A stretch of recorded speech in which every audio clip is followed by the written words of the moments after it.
Hey everyone, it's Haley and welcome back to my channel.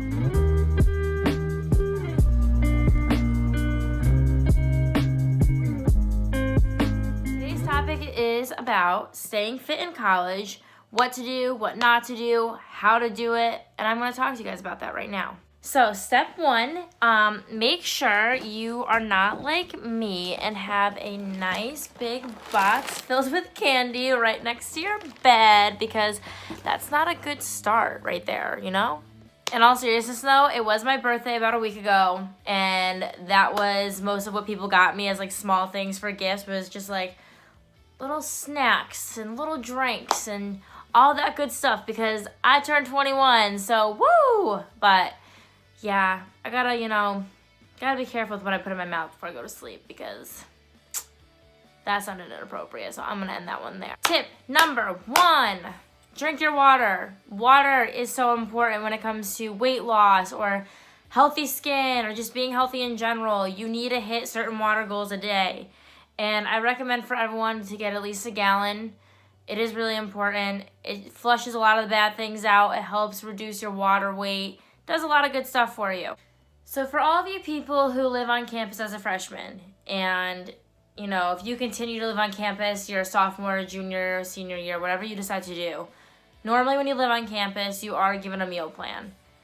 Meal plans are dangerous. Freshman year and you're like, this is so cool. I get to eat unlimited amounts of food all day long. No one can stop me. I don't even have to actually pay for it myself, blah, blah, blah.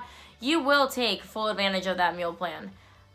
But if you're trying to, not gain weight, you have, goals set for yourself, you just gotta stay away. You gotta say no to what is there for you. Like, I get, there's pizza served breakfast, lunch, and dinner.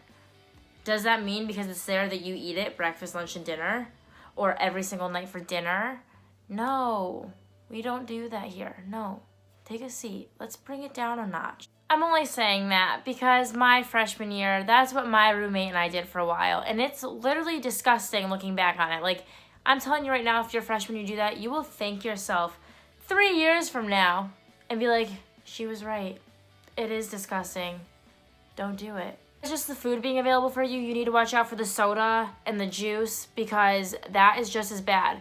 You don't want to drink your calories, and soda is not good for you. And I think that's something that everyone knows at this point. Soda is not good for you. Yes, moderation, sure, but that should not be an all-day thing, an everyday thing. It's just downright, like, it's bad for your health. It's a very easy way to gain weight because there's just so much extra things in it. And just because you drink the soda that says diet in front of it, don't let it fool you, because it is a lot worse for you. Step two would be making sure that when you are hungry, make sure you're actually hungry first of all. Sometimes you might just need water. And when you drink the water, you will feel full because it's just your mind, tricking you. But if you are hungry, reach for the proteins. Don't go for the desserts. The desserts at school campuses are tempting. They literally leave them by the door as you're walking out, so you literally can just grab a handful. Avoid that at all costs. Trust me. One of my favorite breakfast meals that I had when I was at school, I got to a point where I was like, I can't handle, all these pancakes and all this stuff anymore. Like, I really got to that point my freshman year. I got sick of all the sugary foods. So when I started to make changes to what I was eating my freshman year, I have this one meal in particular that I think I had the whole second half of the semester. I couldn't get sick of it. I really couldn't. I would do a piece of toast. I would obviously toast that. I would put peanut butter on it and a few slices of banana. And that would be my breakfast. It kept me filled till about a good snack hour. Kept me full until lunch sometimes if I drank a lot of water with it. Finding certain things that you can put together to make a good and healthy meal, I 100% recommend doing that. It will keep you full longer. It will keep you energized. It's healthy. Whatever you can do to get some healthy nutrients in throughout the day is totally worth it in the end. Number three, this one's going to be about working out. So we all can make excuses for reasons to not go to the gym one day or to actually not get started. But what you're doing to yourself when you say you can't do something, you don't have time for something, you're just pushing yourself so much further away than where you're trying to get. I think for me, what I don't understand about that is like, if you have a goal set in your mind for what you want, but you don't put the effort in, then where do you expect it to go? You know, like, how do you expect to get there? It's not good. You can't just wake up one day, wish for it, and then have it happen. That's not how it works. Effort and time needs to get put into it. I was living in a dorm situation my freshman year of college. I'm a junior now, so my situation's a little bit different because I did finally find my balance. But my freshman year was rocky. I either had 8 a.m.s or I didn't have 8 a.m.s. And I had a really weird off schedule. I like to keep my workout routine, like working out times, the same if I can. So freshman year, that was kind of difficult. But what I started to realize was I had goals made. That's when I started getting into it. So if I needed to get up early, I would set my alarm clock 15 minutes early so I can get a decent workout in. And if you can just at least get a 30-minute workout in, whether it's just walking on an incline or just a super fast-paced workout, doing weights, whatever it is you do, it's better than nothing. And that's something that you're doing is getting you a step closer to where you want to be instead of taking that step backwards when you find your excuse. I personally don't find any excuses to not go. I don't see why people make excuses to not go if they have a goal set in mind. Things pop up where you really actually can't go, and I completely get that because for me and my schedule, life can get in the way in any second. I'm like, you know what? I really can't go today. I always make sure for myself, though, that because I use exercise as a release from my busy work schedule, my busy school schedule, when I need to break from homework. Whenever I feel anxious, I go to the gym. That is my outlet. So I will always make a point to get there if I can. There are days where there's actual responsibilities that I do need to get done and the gym has to wait. And as much as it sucks for me, because that's how I am, it happens. So I do get that, but there are there's so many ways to avoid certain things like that. So set the alarms a little bit earlier, or maybe, push your dinner off a little bit so after your class you can go, and then from the gym, go get the food. Then you can literally just re-energize your body again right after a workout because your body needs good carbs when you're done working out. It needs water. Just one more workout tip that I remembered is a girl I knew in college told me, I love working out, but I'm too afraid to work out in front of people at school. And I get that. A lot of people are nervous to even start out in an actual gym in their town. So college is hard because, there's sports teams there. There's guys there, girls there. You don't want people looking at you. And, if you're just starting out, it might be embarrassing. It might be uncomfortable. And you don't feel safe in that spot, which is completely understandable. And so, you have a phone, you have a laptop, there's access to DVDs. You can get workouts and work out from your dorm room. And that is just as effective as going to the gym because you're getting movement in. You're burning calories. You're putting in your energy into something. So that works just as much as going to a gym.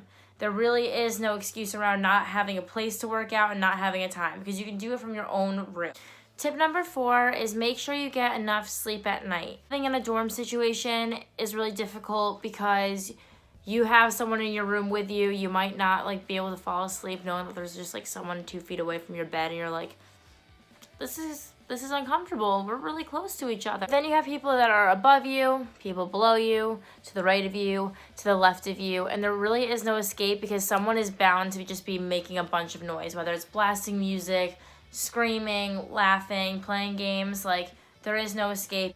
In all seriousness right now, can you guys see how tired I am? I have not slept. I was really close, up close and personal, and I'm very sorry. It just kind of proves my point that when you don't sleep, you're not yourself. So, for example, past couple days, I have been so busy with school starting again and family things. So I really have not been sleeping well at most. Last night, didn't get that much sleep. The night before, I didn't get any. So when it adds up in the end to not enough hours of sleep for, a certain amount of time, I have not had the motivation to work out. I've actually taken a number of rest days the past week, and I never, ever take a rest day. I don't do it. I can't. And that's all I've been doing is rest days. I've been trying to nap. I can't get myself to nap. And I've also been eating really unhealthy too because of the fact that I'm not sleeping enough, so my body is very hungry. So make sure that you get at least, you know, I know 6 hours doesn't sound like a lot, but 6 to 8 hours is doable. It's good enough. College is hard. There's so much homework you have to get done. There's so much pressure, so you're constantly anxious, you're constantly stressing, and that could be a reason why you're not sleeping, is because you just have so many deadlines and so many things to do that you just can't actually handle it. So that brings me to my next point, stress. Stress in college happens to everyone at some point, and that could be one of the worst things, because a lot of people, like me, when I was younger, I would stress eat. And my stress eating, not pretty. It was not a pretty time. And as I got older and I would stress eat, like, it was worse than it was the time before that and then the time before that. And so it basically was just like a never-ending cycle of me just filling my mouth thinking this is making me feel better because it's comfort food. That's exactly what it is. I didn't need to eat it. You don't need to eat it. Stay on track. Don't stress eat. If you start to feel stressed, take a walk. That is a perfect time to go to the gym and blow off that stress you're feeling. You know, blow the steam off.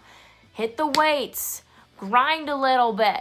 Put the stress to energy, not bad food. So for my last point of how to avoid the weight gain, how to stay on track, I think you guys have all been waiting for this one because you all knew it was coming. Alcohol. Alcohol is one of the top ways to gain weight in college, especially for freshmen. It's your first year going in. For a lot of people, that's probably your first time experimenting with alcohol, so you go overboard. You don't know what you're putting in your body, and you're excessively drinking, most likely. And where that's bad is you're putting all these carbs into your body, and then you wake up the next morning and you feel absolutely disgusting. And yes, college is supposed to be a fun time. It is about, you know, going to parties, meeting people, doing things that, you know, you wouldn't have done living at your own house because of, you know, parents being there. And I'm not saying to not try it, not do it, but do it in moderation. Be smart with it.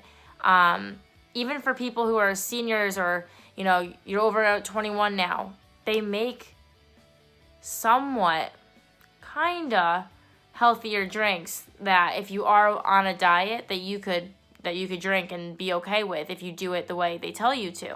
Or if you go to the bar, get a vodka soda with nothing added to it, because that's probably one of the better drinks that you could get. So all I'm saying is everything in moderation is better than just indulging all the time. When you indulge, you are not paying attention to what you are putting in your mouth. So you just need to be careful. If you like this video and you want to see more content just like this one, please make sure to comment, like, and subscribe to my channel. And I hope you guys have an amazing rest of your day.